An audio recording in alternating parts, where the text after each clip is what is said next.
اگلا سوال حضور مسٹر جناب ہرچند سنگھ ڈہریوال جی کا ہے، جو بیڈ فورڈ سے تشریف لائے ہیں. میں ان سے درخواست کروں گا تشریف لائیں.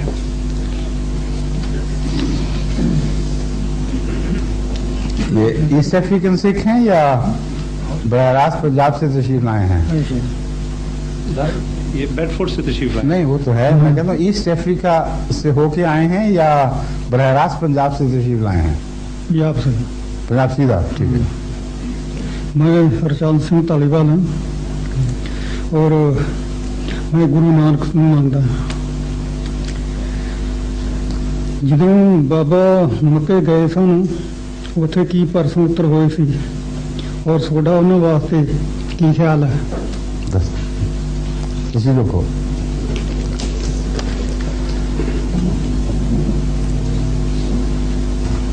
بابا صاحب کے متعلق دو گواہیاں ملتی ہیں.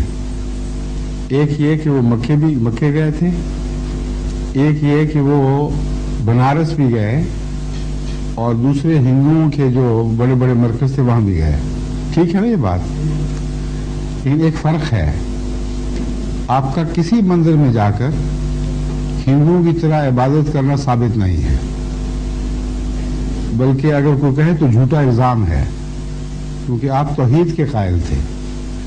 مگر مکے جا کر نمازیں پڑھنا اور حج کرنا آپ کا ثابت ہے.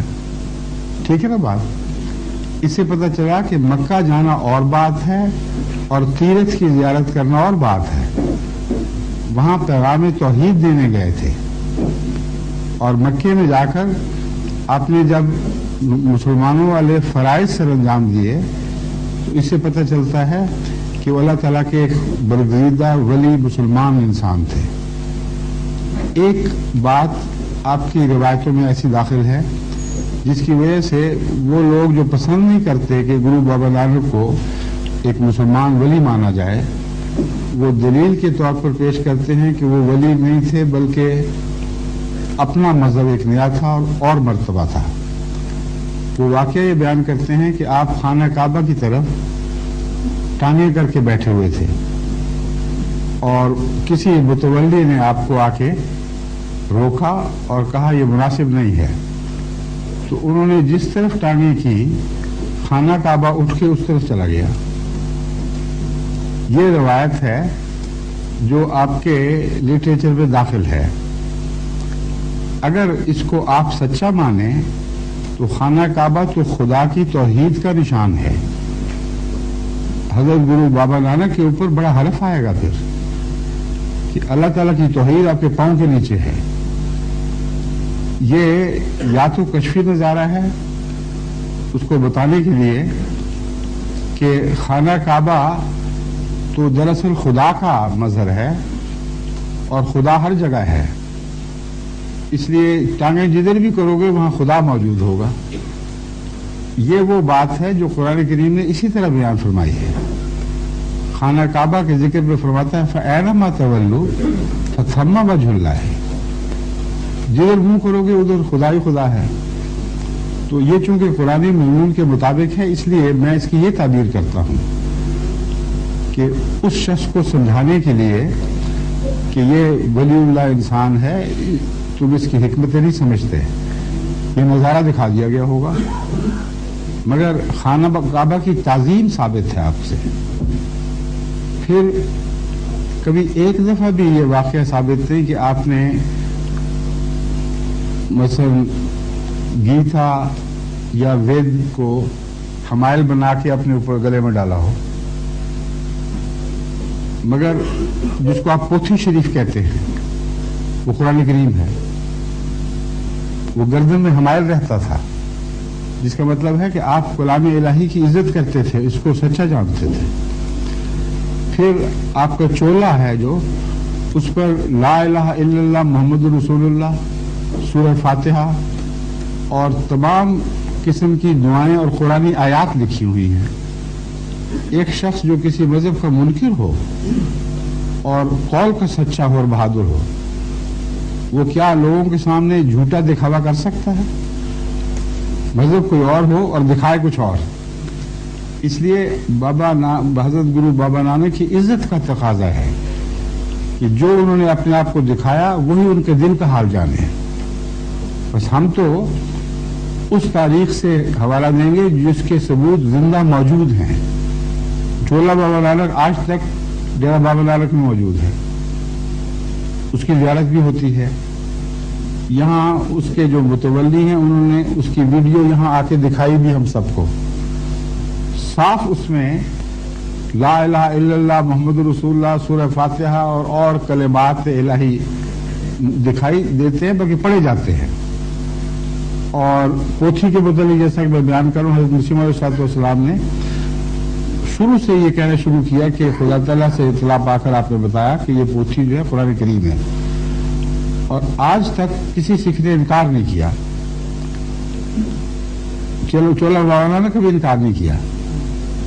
اور یہ بات سکھ قوم کی کم سے کم بنیادی شرافت کی مظہر ضرور ہے.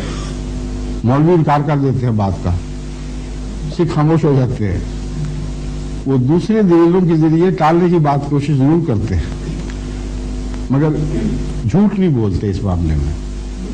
تو یہ دو باتیں ایسی ہیں جن سے میں سکھ قوم کا مداح ہوں اس بات میں کہ انہوں نے کم سے کم یہ تو کیا کہ انکار نہیں کیا کہ پوتھی پہ یہ لکھا ہوا ہے یا ان کے چولے پر یہ لکھا ہوا ہے.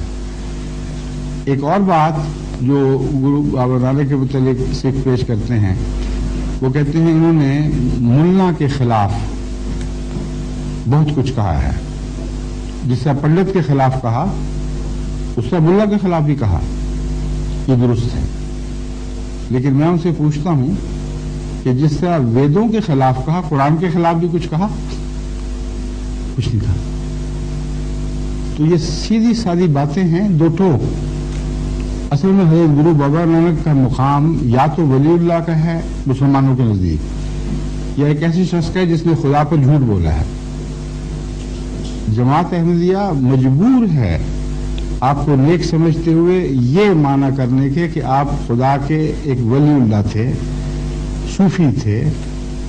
ہندوؤں سے آپ نے بہت سے پھل پائے جن کو توحید کے حضور پیش کر دیا. یعنی تبلیغ کر کے جو پھل آپ کو ملے وہ خدا کے توحید کے قدموں میں ڈالے. مسلمان بھی ان کے ساتھ اسی طرح درویش بن کر ساتھ رہے. بھائی مردانہ کا نام آپ جانتے ہیں, تو صاف پتہ چلتا ہے کہ بزرگ صوفی تھا جو خدا تعالیٰ سے الہام یافتہ تھا. اور ایک اور ثبوت اس بات کے حق میں یہ ہے کہ اس زمانے میں تو مولوی بہت ہی سینسٹیو تھے کسی کے مرتد ہونے پر, لیکن ایک بھی واقعہ نہیں کہ حضرت گرو بابا نانک کے مسلمان مریدوں پر کسی نے یہ الزام لگایا ہوا کہ تم اپنا دین چھوڑ کے کوئی اور دین لے چکے ہو. تو یہ ساری تاریخ کی ایسی کھلی گواہیاں ہیں کہ میرے نزدیک آپ کو تسلیم کرنا چاہیے. جو اختلاف ہوئے ہیں وہ حضرت گرو بابا نانک کے زمانے میں نہیں ہوئے, یہ سیاسی اختلاف ہوئے ہیں اورنگزیب کے زمانے میں. اور اورنگزیب کے زمانے میں چونکہ مغلیہ سلطنت پنجاب کے اوپر اپنے حکومت کا تسلط مضبوط کرنا چاہتی تھی, اس لیے انہوں نے سکھوں سے چھیڑخانی شروع کر دی. نتیجہ یہ ہوا کہ وہ دور ہٹنے شروع ہو گئے, اور چونکہ حاکم وقت مسلمان تھا اس لیے مسلمان سے الرجک ہو گئے. بس ایک سیاسی جنگ تھی جس نے مذہب کو تبدیل کر دیا. یہ میرا تاثر ہے. شکریہ.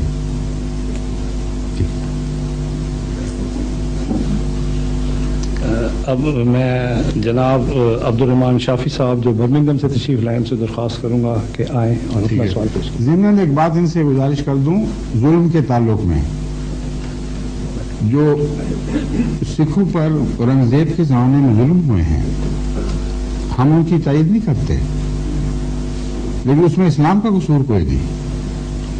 یہ بات ایک سکھ نے جو گردوارہ کے کمیٹی میں وہاں کی کینیڈا کی خاص اہمیت رکھتے تھے, وہاں انہوں نے 6 بجے پہلی دفعہ ان کے جواب سے لطف آیا, بہت ہی اچھا جواب دیا. کسی نے بات شیئر دی کہ دیکھا نہیں اس نے اورنگزیب نے کیا کیا ظلم کیے, بھول گیا ان باتوں کو اور سکھ مسلمانوں سے تعلق قائم کر رہا. اس نے کہا تم نے یہ نہیں سوچا کہ اس نے اپنے باپ اور بھائیوں سے کیا کیا تھا؟ جو اپنے باپ اور بھائیوں کا نہ بنا وہ تمہارا کیسا بنتا؟ کیا مذہبی اختلاف تھا ان سے؟ بڑی عقل کی بات کی ہے. جتنے میں نے جواب پڑھے سب سے طاقتور یہ جواب ہے. ٹھیک ہے، سمجھیے.